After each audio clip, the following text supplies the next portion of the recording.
Hoje nós vamos falar sobre um assunto importante que nós convivemos com ele, tanto os nossos antepassados até nós, tratando-se da morte.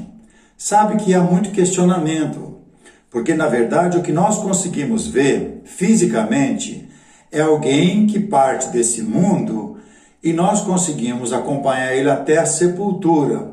Depois fica tudo estranho, esquisito, porque a pessoa sumiu e a gente não vê mais. Então, esse ponto, você concorda comigo que nós estamos de acordo que é mais ou menos assim.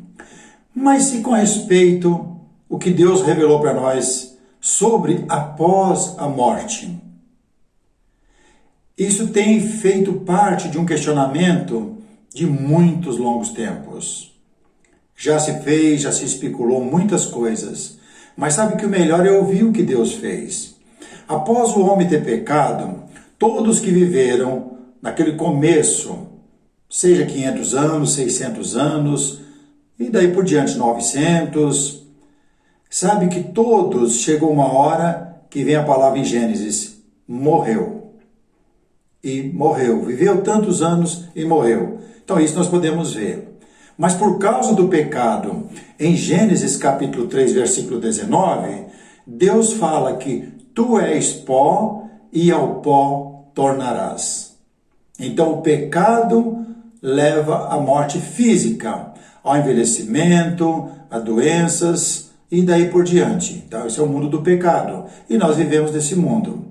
Também mais tarde nós encontramos em um outro livro, por nome Eclesiastes, ele diz bem assim, finalzinho, versículo 7, capítulo 12, versículo 7.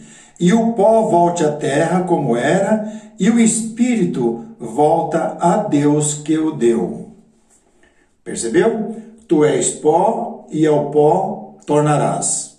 Gênesis capítulo 3, versículo 19. Agora em Eclesiastes capítulo 12, versículo 7, e o corpo vai se tornar pó, mas tem um espírito que volta a Deus, que o deu.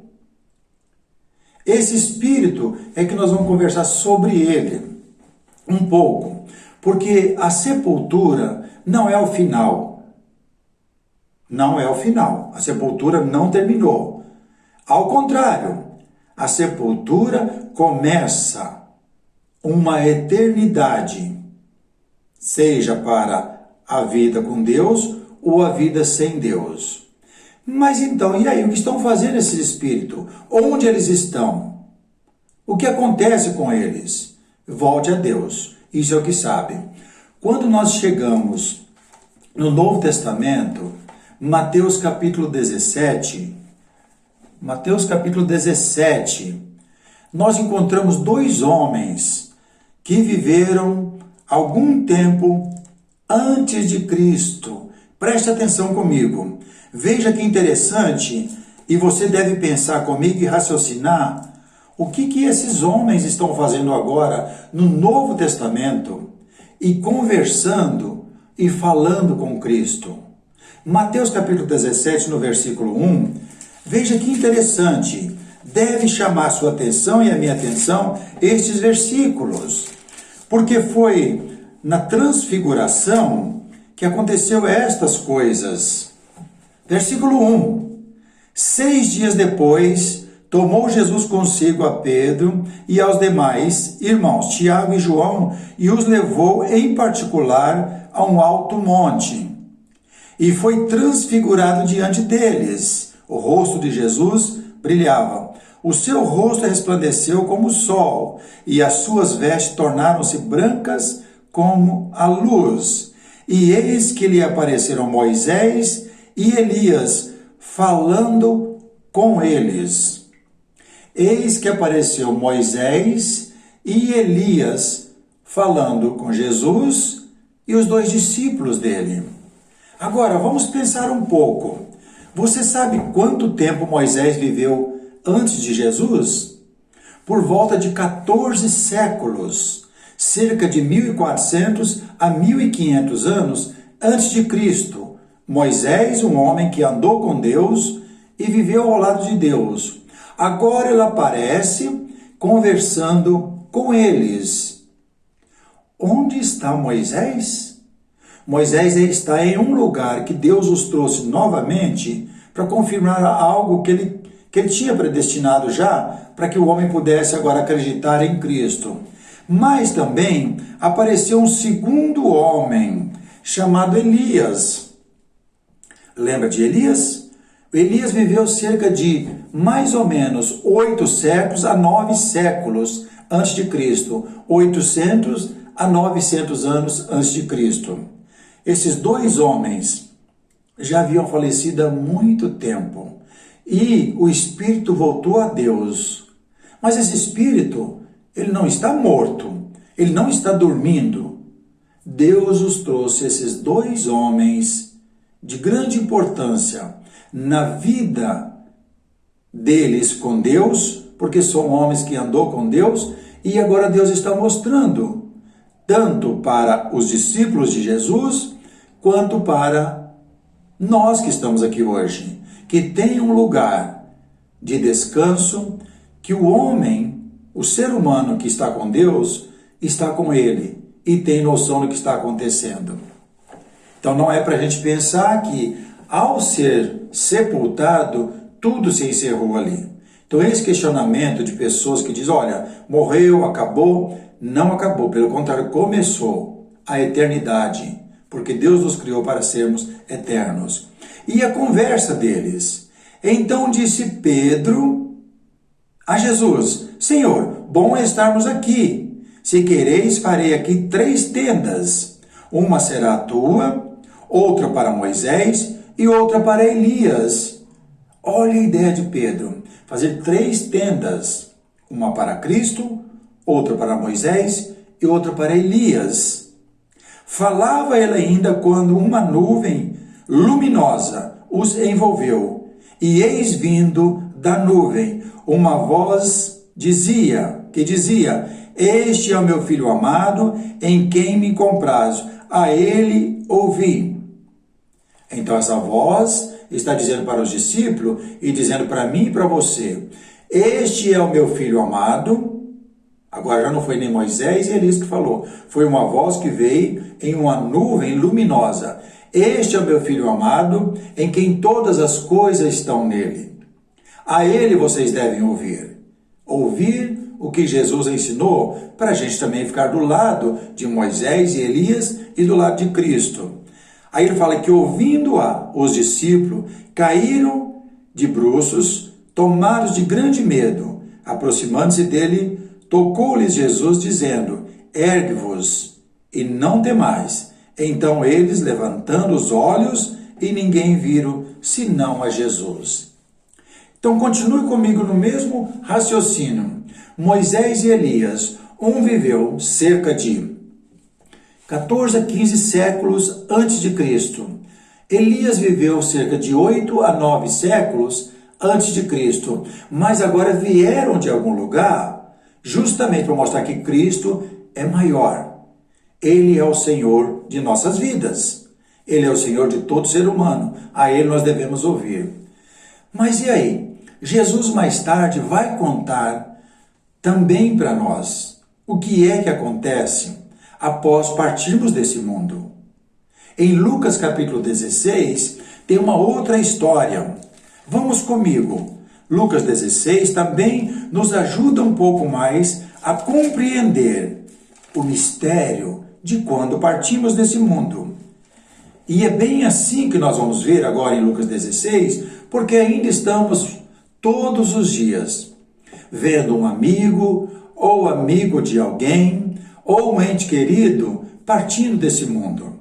Nesses últimos dias, estamos vendo tantas coisas acontecer que até chega a ficar com medo, dá medo na gente. Será que a morte física vai chegar a mim também? E o que eu vou fazer? Então estamos presenciando isso. Tu és pó e ao pó voltarás. Mas o Espírito volta a Deus, como Eclesiastes nos avisou, em 12:7. Agora em Lucas, capítulo 16, no versículo 19, tem uma história interessante. E acho que você vai gostar. Veja comigo. Ele vai falar de 2 homens, um rico e um mendigo. ele começa a contar essa história. E ele já mostra que existe dois lugares, dois destinos diferentes. Um vai estar voltando para Deus e o outro vai ficar longe de Deus, onde tem um abismo colocado no meio. Preste bem atenção comigo. Ele diz: ora, havia certo homem rico que se vestia de púrpura e de linho finíssimo e que todos os dias regalava esplendentemente. Havia também certo mendigo chamado Lázaro, coberto de chagas, que jazia à porta daquele e desejava alimentar-se das migalhas que caía da mesa do rico, e até os cães vinham lamber as suas úlceras. Aconteceu morrer o mendigo e ser levado pelos anjos para o seio de Abraão. Morreu também o rico e foi sepultado. Interessante observar aqui. O pobre, o mendigo faleceu, parece que ninguém nem ligou. Os anjos buscaram ele. Ninguém se preocupou em sepultar. Agora o rico foi sepultado. Então os dois agora já não estão mais nesse mundo. Foram para algum lugar. E onde estão esses dois? Falou que o mendigo foi levado pelos anjos para os seios de Abraão. E o rico foi sepultado. Aí ele diz no versículo 23. No inferno, estando em tormento, levantou os olhos, viu ao longe Abraão e Lázaro no seu seio. Então, clamando, disse: Pai Abraão, tem misericórdia de mim, e manda Lázaro que molhe com água a ponta do dedo e me esfregue a língua, porque estou atormentado nesta chama. Espera aí. O rico que não quis nada com Deus nessa vida, não se preocupou com o depois, agora ele está reclamando que ele está num lugar que parece que não é bom. Acho que nem eu nem você gostaria de ir para esse lugar, porque ele disse que está em tormento, em chamas. Mas cadê o mendigo? Versículo 25, disse, porém, Abraão: Filho, lembra-te de que recebeste os teus bens em tua vida, e Lázaro igualmente os males. Agora, porém, aqui ele está consolado, tu em tormentos. E, além de tudo, está posto um grande abismo entre nós e vós. Entre nós, do lado que está o mendigo, e nos seios de Abraão. E vós, onde está o rico e outros que não sabemos quem. Entre nós e vós, outros, né? As outros que partiram. Aí ele menciona que de sorte que os que querem passar daqui para lá não podem, nem os de lá passar para cá, para nós. De sorte que aqueles que já estão ao lado de Deus, nos seios de Abraão, que provavelmente Elias e Moisés estão lá. Acho que com certeza. Mas e daquele lado? Esse pede querendo alguma coisa de cá. Esse daqui responde que não pode, porque tem um abismo, há uma separação.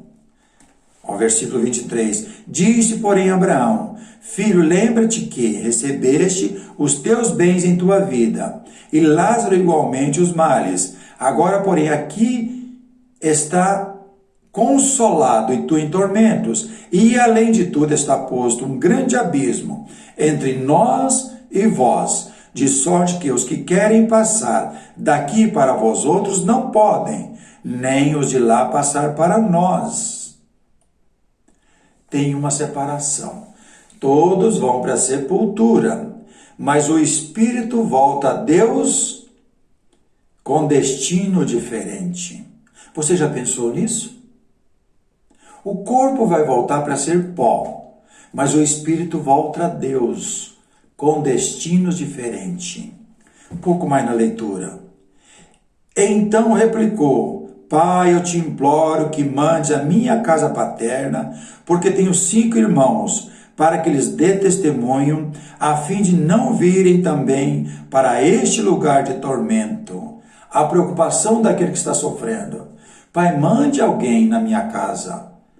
Eu já parti de lá, não tem chance mais. Mas eu tenho 5 pessoas na minha casa, 5 irmãos que estão lá. Fale para alguém, pregar para eles, ensinar para eles, porque o sofrimento aqui não é bom. A resposta? Respondeu Abraão: eles têm Moisés e os profetas, ouçam-nos. Eles têm a palavra.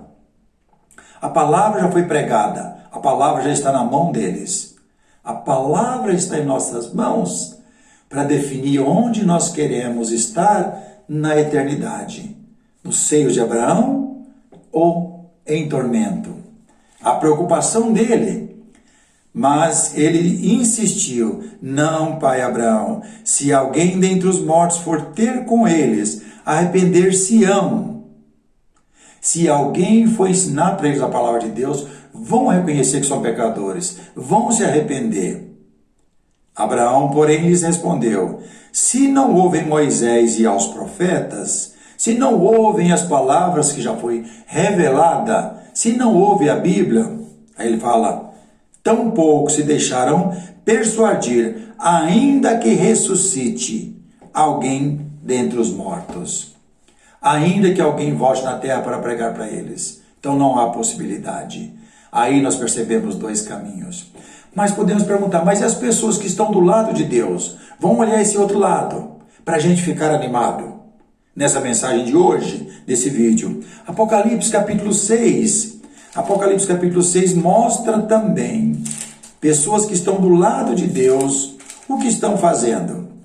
Abra sua Bíblia. Apocalipse capítulo 6, versículo 9. Quando ele, João está falando, quando ele abriu o 5º selo, vi debaixo do altar as almas daqueles que tinham sido mortos por causa da palavra de Deus e por causa do testemunho que sustentavam. Clamaram. Opa!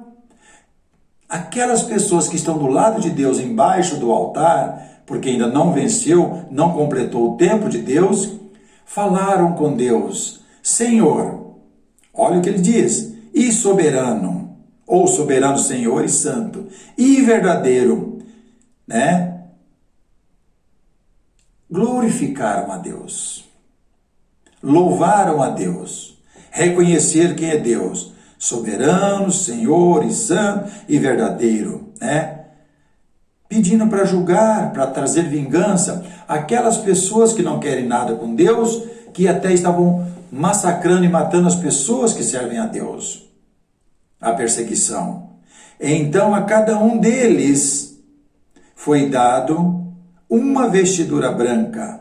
Peraí, então tem corpos. Então partiu daqui, não é só o espírito, alguma coisa que ninguém vê.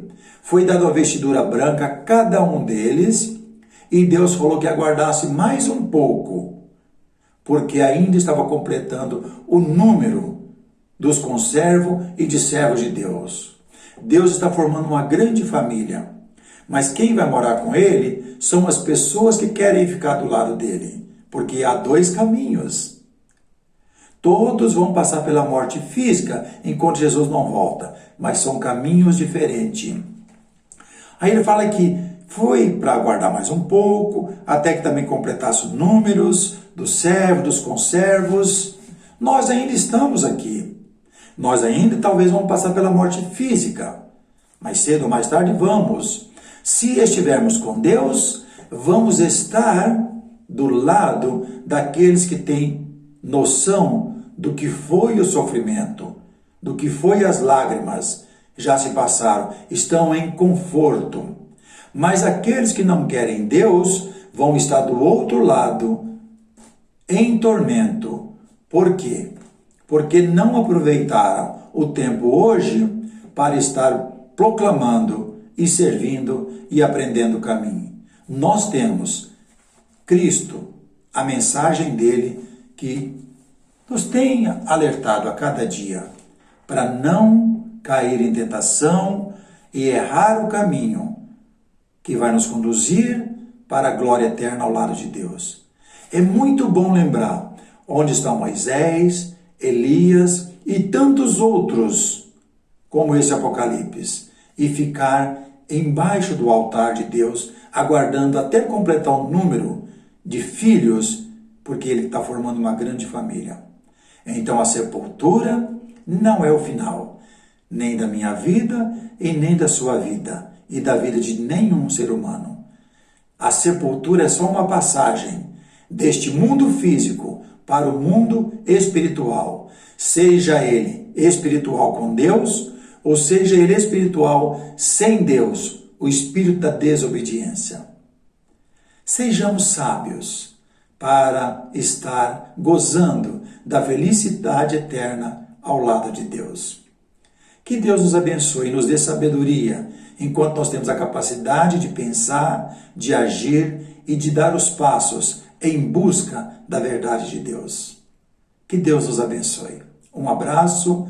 Se essa mensagem está ajudando você e outros que eu tenho postado, se inscreva no canal, porque cada vez que eu enviar, você vai ser notificado por mais uma mensagem nova. Envie para outros, amigos, aquelas pessoas que você ama, que gostaria que ele também aprendesse o caminho, a verdade e a vida, que é Cristo Jesus. Abraço. Fiquem com Deus.